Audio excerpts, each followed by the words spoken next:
Hey everyone, Luke, Spaghetti and Meanballs, Unflinching Alva, you know the drill.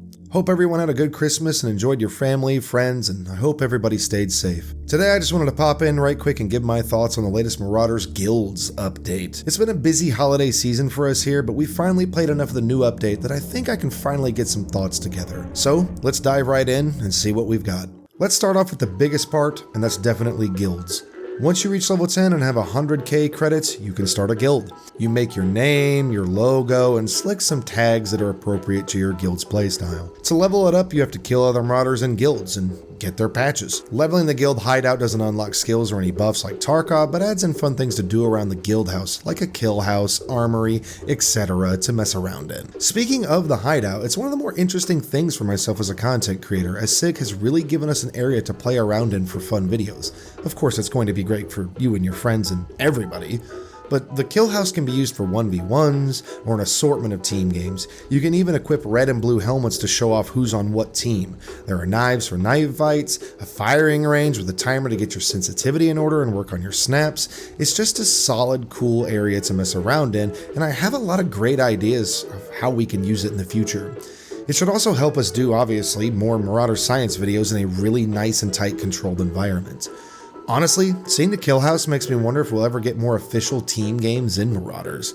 Now, the community is not big enough for that right now, but, well, maybe one day, huh? Next up is the new map, Planet Killer Base.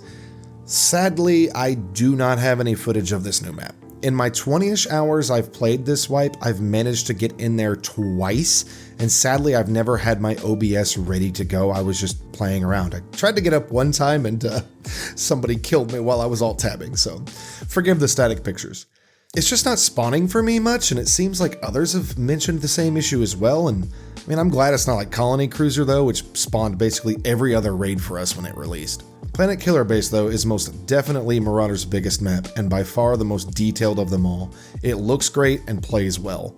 There's a lot of verticality, but at the same time a lot of rat holes and nooks. Some areas remind me of the Colony Cruiser, the silo area reminds me of Penal Colony's Central Tower, and it's just got a lot of love and attention put into it. It also gives me like massive James Bond vibes as well, which is great. Again, the details make the other maps look kind of bad now, but I've said that before, but I'm sure they'll get a facelift soon enough. The airlocks seem to be spread out quite a bit, so I don't think firefights, like right as you leave or camping, will happen as much, which is a small detail I noticed. I'd say it's on par with Spaceport or Terraform Response, if just roughly. There's also a ton of quests in this level, and I have to admit, it's easy to get turned around a lot in this map. I know I did that as well, and a lot is tucked away and hidden, so definitely keep your eyes peeled. I'll link a video my good friend SpicyBeanDip made on Planet Killer Base, which should help you figure out a few things like quests and the general layout. Make sure you check Spicy out if you're interested in watching someone stream Marauders, as I don't stream, and be sure to check out his channel for not only Marauders content, but just general extraction shooter content. I'd highly recommend SpicyBeanDip. Let's talk about the main menu UI now, which is a massive step up from the last version. The first huge thing to talk about, other than the massive makeover to how it looks, is the way traders now function. If you're new, Marauders used to rotate between 4 traders. You would have access to a trader for 15 minutes before a new one took their place, and obviously their inventory went away. Now you can choose from any of them once you've leveled them up by doing their quests in raid, which doesn't take long. You could probably get that done in, I don't know, 5 or 6 raids max, unless you're, really bad at the game, which that's fine. It's not a rush. Not only are they available all the time now, but they sell a wide variety of loot, and I'm really into leveling them hard again like I did back when I first got the game.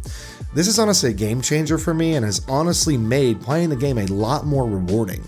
It's nice to be able to just trick out an Uzi or a Sten or whatever right quick before heading into a raid. It just gives a lot more versatility to the game, and I find myself using a lot more weapons bought directly from the shops. It also keeps more room in my stash, as I don't load up on 5 weapons, bunch of ammo, a bunch of armor, etc. from one specific trader before they leave, as I can just buy a Thompson or a specific armor really quickly now. I mean, I don't have to wait for him to come back. It's great. Trader stock now works a bit differently and works similar to Tarkov, and I don't mean that with like timers or anything, but no longer are traders faction focused. It's more themed in what they carry now.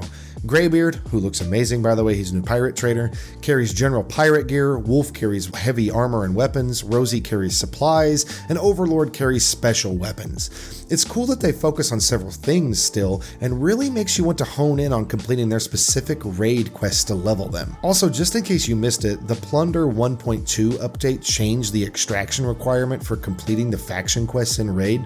Before, you used to have to escape to get the money and XP, but now even if you die, the mission is completed and you get the reward, as long as you of course done the objective, just in case anybody was new and had seen older stuff saying that. Overall, it's a great change, it's super cool, and has for whatever reason kept me really engaged and wanting to keep playing again. It's just sweet to have all these options now rather than gravitating to 1 or 2 weapons from the traders. Greybeard sells great starter or cheap kits really early on and makes getting your footing and finding what play style you want to play super easy to do for new players and veterans alike. The new grease gun is a great addition to the lineup of weapons. I've only used it a handful of times, but man, it has a high damage output and hip firing it is very, very viable. It also has attachments defined like a stock and suppressor, which makes it even better. There is also a new variant of the Liberator in a heavy configuration, but more on shotguns in a bit. While we're talking about guns, let's talk about the 14 added attachments and the attachment spawn rate increase. I don't have a list in front of me of the latest attachments, but I can say for a fact there were a bunch added and they spawn everywhere now. It's a great change to finally find a ton of useful items like that in raid. Again, I never saw attachments. I don't know if I'm just crazy, but like even in vaults, it was so rare to get an attachment, and it was always for a gun that I didn't prefer to use or I didn't have or what. It just, even when I found them, it wasn't useful. But like, this is helping me get invested in the game again. It's great to snag up attachments, throw them in a box in your stash, and then slap them on a fancy gun later on down the road. It just, finding them feels way more rewarding, and I actually feel like keeping a hold of them for later use. Now, with the new attachments also comes a system of adding or removing attachments in raid. If you're wandering around with an Uzi and find a stock for it, you can slap it on then and there to upgrade your gun as you move along, so you don't have to do it from the menu in your stash, you can do it in the middle of a raid. Shotguns also got a buff in this patch. This is a lot of stuff here, but shotguns have a honestly long and weird history in Marauders. They've been okay to OP to straight horrible to decent, and have just never really felt like good, if that makes sense. With the latest update, they've found a good balance, but I've still not had enough time to really come to a conclusion yet, but they're usable again now, especially to unarmored or low-level armored targets, which feels really, really good. Now, they start to struggle when you start encountering higher level gear, as they don't shred people down immediately, but they're still very viable. I think it's a 2-tap to like a level 10 or 11 helmet, which is very doable if you're positioned correctly. The spread of the pellets feels good too, but doesn't feel ridiculous at long ranges either, like it kind of used to when they were OP. You also get access to a saw-off and trench shotgun really early on through Greybeard, the pirate trader, so they're nice to play around with very early, and they're very, very, very viable, again, against the raiders and low-level armored marauders. I like the way they feel now. Again, I don't have enough playtime with them to really say if they're good to where they are right now, but I have seen a lot of positive comments about them around, so maybe Really Sick got it nice and smooth this time around. Some NPC AI changes came along with this wipe as well. They seem a lot better. It's getting harder to tell what's a player and what's an AI. They seem smarter now and will flank you, camp you, and I've read they can even loot now. I've never seen them do that or heard them doing that, but that it is in the patch notes. It makes them a lot harder to deal with, but not in the crazy, oh my gosh, they push you and gun you down immediately way they used to.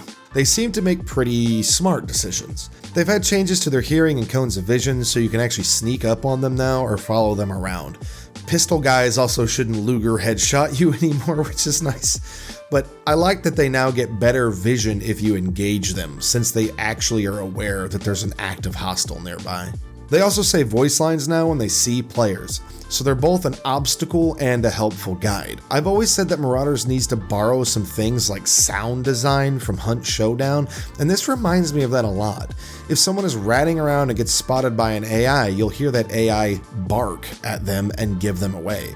We've gotten the drop on people several times and even had our asses saved by the AI voice lines before. I am sure the system needs more refinement, but it's nice to see them feel a little more untethered now and actually making moves against me, as well as the vocal changes feeling like they add a bit more depth to the actual gameplay. Alright, right quick, let's wrap up some of the smaller changes before we get out of here.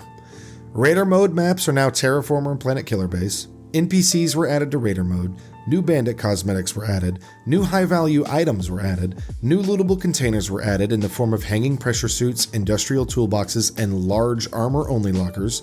You now start with a starter supply drop in your stash, and the weapons you start with are now different with added attachments you can slap on.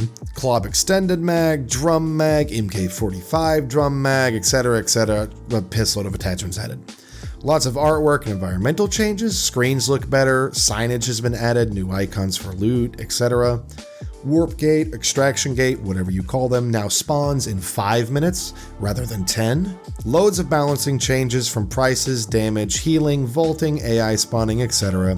Loads of UI changes, loads of new sounds, which are also amazing by the way, it really helps tie the game together, these new sounds. A few cleanups of old animations and timing changes to equipping animations, new female American voice, and of course some optimizations and bug fixes.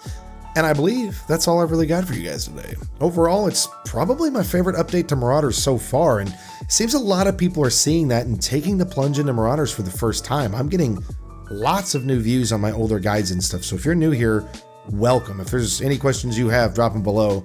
I'll do the best I possibly can. I've been playing since the pre-alpha days, man. SIG listens to the community and has implemented a ton of changes we've asked for, and really cleaned up some of the rough edges with this update. There's a few things I've complained about that it just looks a lot cleaner, feels a lot cleaner. They've added a ton of meaningful changes, which has really gotten me and Zac excited to play again. I was honest with Met a while back that each time a new update gets dropped, we play less and less each time, as new maps and a few new guns can only carry interest in the game so far. But with this update, there's so much new to do, and so much new to see, and so much they've changed. The flow is different, the access to solid kits, which can play to different people's strengths early on, 0 to hero changes, faction changes, trader changes, etc. Look, we're diving into Marauders deep again, and it couldn't be any better. If you like Marauders content, want some guides, or just gameplay stuff, hey, maybe you can subscribe and check out what we have to offer here. We're, as always, looking forward to the future of Marauders and can't wait to see what SIG has in store for us next. Hey, thanks for watching. Really appreciate it. We'll see you guys in raid soon. Just take it a little easy. We're getting old.